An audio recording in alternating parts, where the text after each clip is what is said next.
नमस्कार, मेरा नाम डॉक्टर सौरभ गुप्ता है और मैं फोर्टिस हॉस्पिटल शालीमार बाग में सीनियर कैंसर सर्जन हूँ। अप्रैल महीने को हम ओरल कैंसर अवेयरनेस मंथ के रूप में सेलिब्रेट करते हैं और इस महीने हमारी यही कोशिश होती है कि किसी भी माध्यम से हम आपको ओरल कैंसर्स के बारे में जागरूक करें, अवेयरनेस बढ़ाएं। Even world health organization WHO ने भी 31 मई को हर साल टोबैको और उसके कारण होने वाले ओरल कैंसर्स के प्रति अवेयरनेस बढ़ाने के लिए 31 मई को वर्ल्ड नो टोबैको डे के रूप में सेलिब्रेट करने का डिसीजन लिया हुआ है। और इसीलिए अप्रैल और मई इन महीनों में हेड एंड नेक कैंसर्स या ओरल कैंसर्स के ऊपर हम बहुत चर्चा भी करते हैं।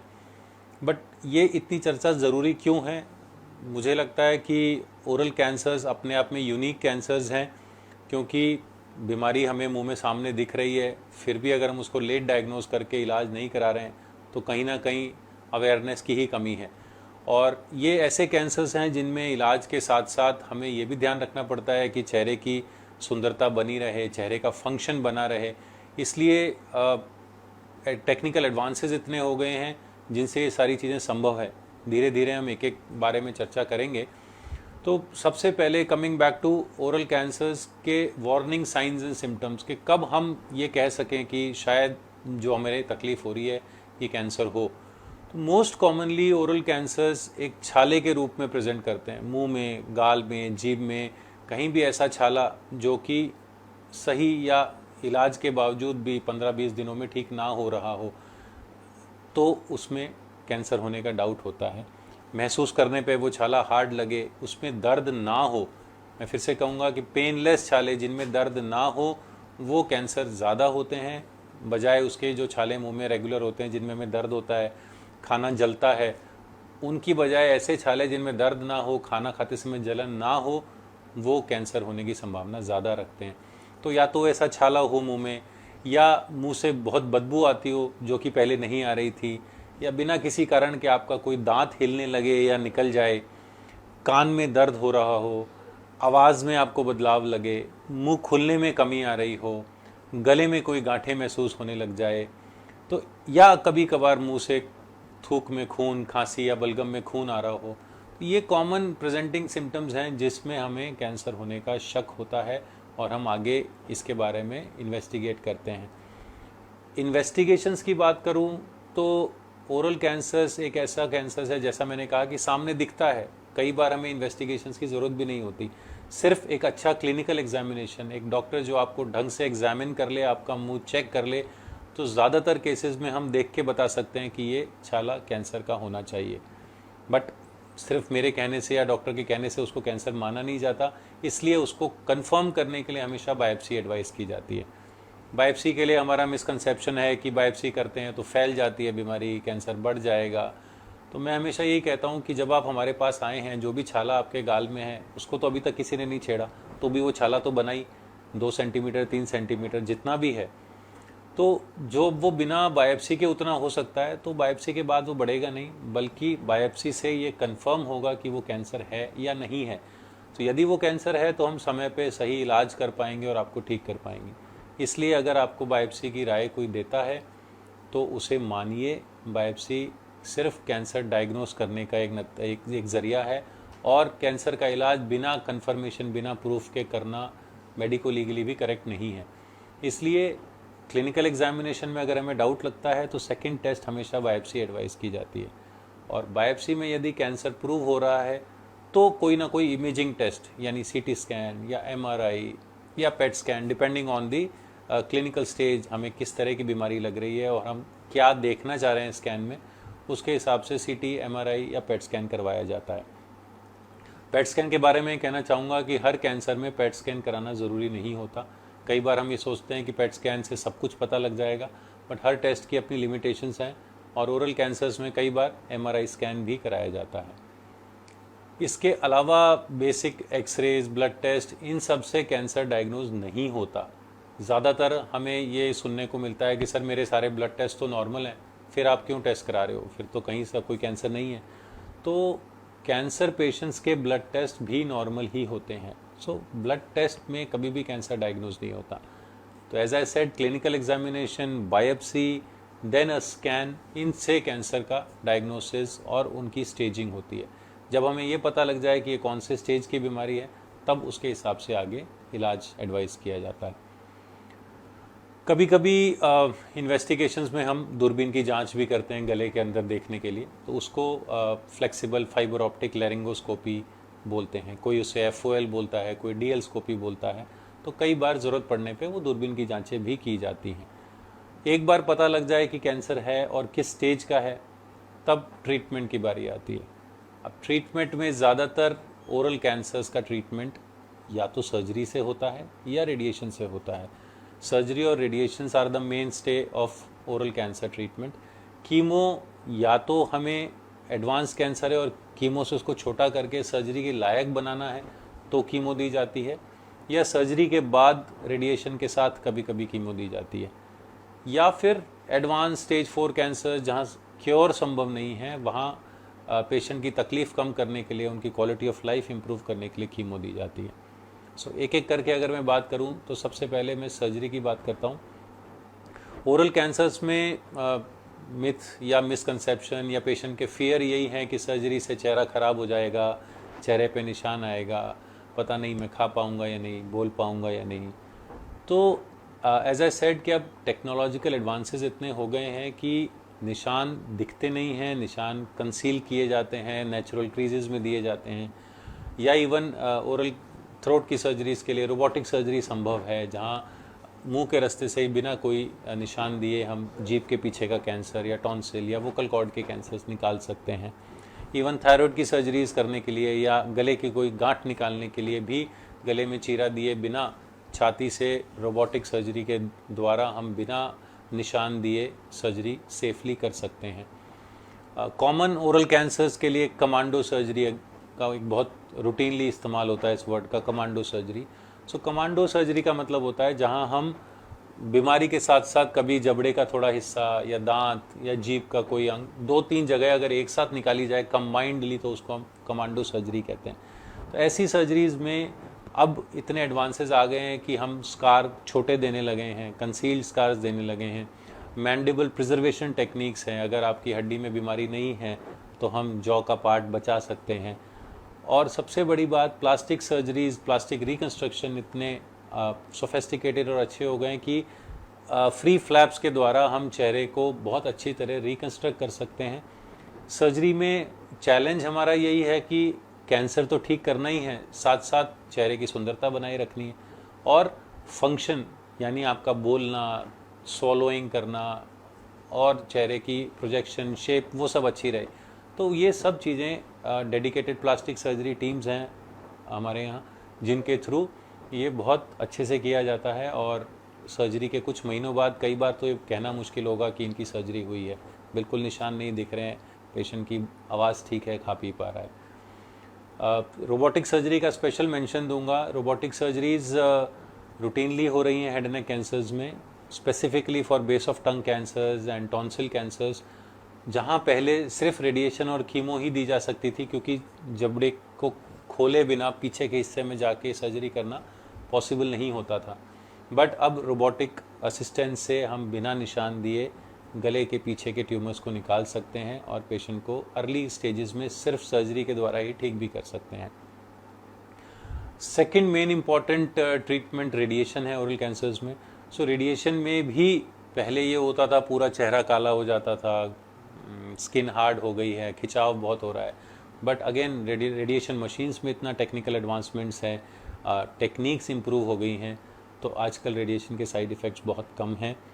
इवन इंट्रा ऑपरेटिव रेडियोथेरेपी का भी इस्तेमाल किया जाता है, जहाँ पर कई बार सर्जरी के दौरान हमें लगता है कि इस पर्टिकुलर पॉइंट पे अगर रेडिएशन स्पेसिफिकली मिल जाए तो ट्यूमर का कंट्रोल बहुत अच्छा होगा। ऐसे केसेस में with proper planning radiation oncologist को इन्वॉल्व करके हम सर्जरी से पहले ऐसा प्लान करते हैं, तो इवन सर्जरी के दौरान ऑपरेशन थिएटर के अंदर उस पर्टिकुलर पॉइंट पे इंट्रा ऑपरेटिव रेडियोथेरेपी देना भी संभव है, वो टेक्निक्स भी अवेलेबल हैं। Routine radiation, IMRT, IGRT techniques, rapid arc techniques. So there are multiple techniques which have lesser side effects and good overall cosmetic and functional outcomes. Chemotherapy oral cancers में हमेशा supportive role play करती है। इसमें अगर बीमारी operation के लायक नहीं है या बल्क ऑफ द डिजीज़ बहुत ज़्यादा है तो पहले कीमो देकर उसको छोटा करने की कोशिश की जाती है ताकि हम सेफली सर्जरी कर सकें, या जैसा मैंने पहले कहा कि लास्ट स्टेजेस में जहाँ क्योर संभव नहीं है वहाँ पेशेंट को कंफर्टेबल करने के लिए, उनकी क्वालिटी ऑफ लाइफ इम्प्रूव करने के लिए कीमो या इवन इम्यूनोथेरेपीज़, आजकल नई ड्रग्स हैं जो कि थोड़ी कॉस्टली ज़रूर हैं बट उनसे कोई साइड इफ़ेक्ट नहीं है और पेशेंट की कंट्रोल बहुत बेटर आ जाता है। इम्यूनोथेरेपी अगर असर करे तो जहाँ कीमोथेरेपी से हम 5-6 महीने 7 महीने की बातें करते हैं, वहाँ इम्यूनोथेरेपी से आप 3-4 साल 5 साल भी निकाल सकते हैं with a good overall quality of life. तो इसलिए ओरल कैंसर्स काफ़ी हद तक क्योरेबल हैं। यहाँ एक बात और ऐड करूँगा कि हम लोगों के दिमाग में होता है स्टेज 4 कैंसर्स इनक्योरेबल हैं, बट ओरल कैंसर्स ऐसे यूनिक कैंसर्स हैं जहाँ पर अगर सिर्फ स्किन या जॉ बोन इन्वॉल्व हो जाए तो भी टेक्निकली वो स्टेज 4A कहलाते हैं, बट वो शरीर में नहीं फैले तो वो क्लासिकली स्टेज 4 कैंसर्स नहीं है, वो वाले जो फैल चुके हैं, बट 4A कैंसर्स हैं जो कि लोकली हैं, इनको स्टेज 4A कहा जा रहा है, तो वो भी क्योरेबल हैं। सो थ्योरेटिकली ओरल कैंसर स्टेज 4 में भी क्योरेबल हैं। कई बार हम सिर्फ डॉक्टर के मुंह से स्टेज 4 वर्ड सुन के घबरा जाते हैं और कभी इलाज के लिए जाते ही नहीं। तो ओरल कैंसर्स में मैं फिर कहूँगा कि स्टेज 4 में भी क्यूरेटिव इंटेंट के साथ ट्रीटमेंट संभव है, इसलिए अपने ऑन्कोलॉजिस्ट से अपनी बीमारी के बारे में डिटेल डिस्कशन ज़रूर कीजिए। बायोप्सी की राय मिले तो बायोप्सी करवाइए, और अगर सर्जन सर्जरी की एडवाइस देता है तो डेफिनेटली आप क्योरेबल हैं, तभी सर्जरी की ऑप्शन आपको दी जा रही है। तो ओरल कैंसर्स की बात बिना टोबैको के हमेशा अधूरी है, और क्योंकि अगले महीने oral world no tobacco day भी है तो मैं टोबैको के ऊपर थोड़ा सा एलेबोरेट कहना चाहूँगा कि around 80% of the oral cancers are due to tobacco. And Delhi की बात करूँ तो लगभग 24-25% of the population in Delhi is doing smoking. हर 4 में से एक आदमी स्मोक कर रहा है दिल्ली में। दिल्ली का एक पुराना डेटा के हिसाब से around 80 to 85 childrens are initiating smoking every day in Delhi. तो जो बच्चे अपने स्कूल या 12, 15, 18 साल की एज में स्मोकिंग शुरू कर रहे हैं वो अब 30-35 साल आते आते एडवांस ओरल कैंसर के साथ प्रेजेंट करते हैं। दुनिया में सबसे कॉमन कैंसर लंग कैंसर है मेल्स में, लेकिन इंडिया में सबसे कॉमन कैंसर मेल्स में ओरल कैंसर है। वुमेन में तीसरे नंबर का कॉमन कैंसर ओरल कैंसर है। ऐसा नहीं है कि लेडीज़ स्मोकिंग नहीं कर रही हैं, बट लेडीज़ में इसीलिए वो 3rd नंबर पे है, मेल्स में नंबर 1 पे है इंडिया में। और पहले जो पेशेंट्स हमारे पास 50-60 साल की एज में आया करते थे वो अब 30 से 35 साल की एज में आने वाले हैं, आ रहे हैं। जिस उम्र में उन्हें अपने पेरेंट्स को सपोर्ट करना है उनके पेरेंट्स उनका इलाज करा रहे हैं। तो सबसे बड़ी प्रॉब्लम यही है कि ये लेट प्रेजेंट हो रहे हैं, लेट स्टेजेस में प्रेजेंट हो रहे हैं और अर्ली एज में प्रेजेंट हो रहे हैं। और ओरल कैंसर इतनी जल्दी जानलेवा भी नहीं होते। यहाँ इतना बड़ा फोड़ा है, आप सब ने टीवी में या मूवी हॉल्स में इंटरमिशन के दौरान एड्स देखे होंगे टाटा मेमोरियल के, तो वो जिस चेहरे को दिखा रहे हैं वो बिल्कुल असली पेशेंट्स हैं, और वो कोई इतनी जल्दी नहीं जाते। यहाँ से खून टपक रहा है, खाने पीने में मुश्किल हो रही है, मुंह नहीं खुल रहा है, बदबू आ रही है, so your quality of life becomes an issue, और आपके केयर गिवर्स आपकी केयर नहीं कर पा रहे हैं और आपको उस हालत में देख भी नहीं पाते, और आप उतनी जल्दी जाते भी नहीं हैं। इसलिए ओरल कैंसर्स का लेट स्टेज में ट्रीटमेंट करना बहुत चैलेंजिंग हो जाता है। तो अगर टोबैको को किसी तरह हम कंट्रोल कर पाएँ, एक डेटा ये भी कहता है कि अगर सडनली हम किसी पूरी तरह से टोबैको का इस्तेमाल बंद कर दें तो वर्ल्ड में 30% डेथ्स कम हो जाएंगी, कैंसर रिलेटेड डेथ्स कम हो जाएंगी। तो एक डेटा ये भी है कि एक सिगरेट को स्मोक करने में हम 5 से 7 मिनट लगाते हैं, और उतना ही मिनट वो सिगरेट आपकी ज़िंदगी से कम कर रही है। हर 4 में से 1 क्रोनिक जो लंग की बीमारी वाले लोग हैं जिनको ब्रोंकाइटिस है, COPD है, हर 4 में से 1 स्मोकर मिलता है। तो स्मोकिंग या टोबैको से कैंसर भी हो रहा है, हार्ट की बीमारियां भी हो रही है, लंग की बीमारियां भी हो रही हैं। साथ साथ जितना ज़्यादा स्मोकिंग टोबैको का यूज़ बढ़ता है हमारी सोसाइटी में, उतना ही क्राइम और चोरियां भी बढ़ रही हैं। तो टोबैको को कंट्रोल कैसे किया जाए, ये सबसे बड़ा इशू है, क्योंकि हम सब देखते हैं कि टोबैको कंपनीज़ के फॉस्टर एडवर्टाइजमेंट्स हैं, बड़े बड़े स्पोर्ट्स टूर्नामेंट्स वो लोग एडवर्टाइज़ कर रहे हैं, वो लोग स्पॉन्सर कर रहे हैं, शहरों में होल्डिंग्स लगे हुए हैं जगह जगह, हमारे बड़े बड़े actresses, sports persons tobacco products को फॉस्टर एड्स में एंकरेज कर रहे हैं। तो इस साल वर्ल्ड नो टोबैको डे की थीम भी यही है कि unmasking the appeal, exposing the industry tactics about nicotine and other tobacco products. तो किस तरह से इनकी ये टैक्टिक्स को एक्सपोज किया जाए, किस तरह से गवर्नमेंट को ये समझाया जाए कि ये जो एडवर्टाइजमेंट्स हैं ये हमारी सोसाइटी के लिए ख़राब हैं, इनको देख के बच्चे अर्ली एज में टोबैको यूज़ करना शुरू कर रहे हैं और ओरल कैंसर से पीड़ित हो रहे हैं।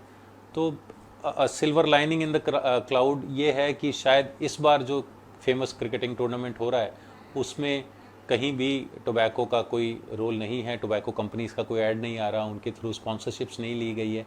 सो maybe this is one step towards a better future. But मैं आप सबसे यही अपील करूँगा कि जो बड़े लोग मुझे देख रहे हैं वो अपने परिवार में, अपनी सोसाइटी में, अपने मोहल्ले में कोशिश करें कि उनके जान पहचान के बच्चे अगर स्मोक करते दिख जाएं तो उन्हें टोकें, मना करें, किसी तरह समझाने की कोशिश करें। अगर कोई टीचर्स मुझे देख रही हैं तो कोशिश करें अपने स्कूल को टोबैको फ्री कैंपस बनाएं। मे बी कोई पेंटिंग कॉम्पिटिशन्स या कोई skit, anti tobacco skits organise कर लें, जिससे बच्चों के दिमाग में एक मैसेज तो जाए कि ये गलत हैबिट है। क्योंकि बच्चे घर में अपने पेरेंट्स को स्मोक करते देख रहे हैं, टीवी पे अपने आइडल्स को स्मोक करते देख रहे हैं, तो उनको ये सिखाना बहुत ज़रूरी है कि tobacco is not a good thing. आजकल आप देखेंगे वेपिंग बहुत कॉमन है, पहले सिगरेट स्मोकिंग होती थी, अब वेपिंग है। वेपिंग और कन्वीनियंट है, वो एक कश लेते हैं और उसको जेब में रख लेते हैं, फिर थोड़ी देर बाद फिर ले लेते हैं, क्योंकि स्मोक तो एक बार शुरू किया सिगरेट तो उसको पूरा ख़त्म करना भी ज़रूरी है। वेपिंग में तो ये और प्रॉब्लम है कि आप उसको सारा दिन जेब में लेके घूम सकते हो। तो vaping is the new evil. छोटे छोटे बच्चे वेपिंग कर रहे हैं, आप सड़क पे कभी भी देख सकते हैं। तो उन लोगों को ये सेंसिटाइज करना कि ये टोबैको क्या चीज़ है, इससे क्या हार्म हो सकता है, ये जिम्मेदारी मुझे लगता है हमारी है। तो सोसाइटी लेवल पे, स्कूल लेवल पे, इंडिविजुअल लेवल पे हम जितना कर सकते हैं वो करें। बाकी पॉलिसी मेकिंग लेवल पे होपफुली गवर्नमेंट धीरे धीरे सुने। सब लोगों का यही क्वेश्चन होता है हमसे कि अगर इतना ही ख़राब है तो कोई इसको बैन क्यों नहीं कर देता है, या सरकार कुछ करती क्यों नहीं है। तो ये एक डिफरेंट टॉपिक है। एटलीस्ट गवर्नमेंट ने इस बार तो कुछ किया है कि क्रिकेट टूर्नामेंट को स्पॉन्सरशिप नहीं मिली है। सो मेरी आप सबसे अंत में यही अपील है कि ओरल कैंसर्स के बारे में जागरूक रहें। अपने बॉडी के सिम्टम्स को आपसे ज़्यादा कोई और डॉक्टर नहीं जानेगा। तो यदि कोई ऐसा सिम्टम है जो आपको नहीं था और अब नया हो रहा है और आपने कोई टैबलेट्स खाई, दवाई ली, उसके बावजूद भी 2-3 हफ्ते के इलाज के बावजूद भी वो ठीक नहीं हो रहा है, तो देयर इज़ सम प्रॉब्लम। और उस प्रॉब्लम के लिए प्लीज़ डॉक्टर से मिलें और इन्वेस्टिगेट कराएं, और अगर उसमें बीमारी निकले तो भी वो क्योरेबल है, अर्ली स्टेजेस में इलाज कराएं। अपने डॉक्टर पे भरोसा रखिए या फिर अपने भरोसे के डॉक्टर के पास जाइए, बट इलाज ज़रूर कराइए, तभी हम एक बेटर फ्यूचर की उम्मीद रख सकते हैं। So we as a oncology team is always available for you to guide you, to help you at Fortis Hospital Shalimar Bagh. And for more details or any queries or even some suggestions, you can write to us in the comment box below, and we'll definitely get back to you with details and answers. Thank you so much for patient listening. Thank you.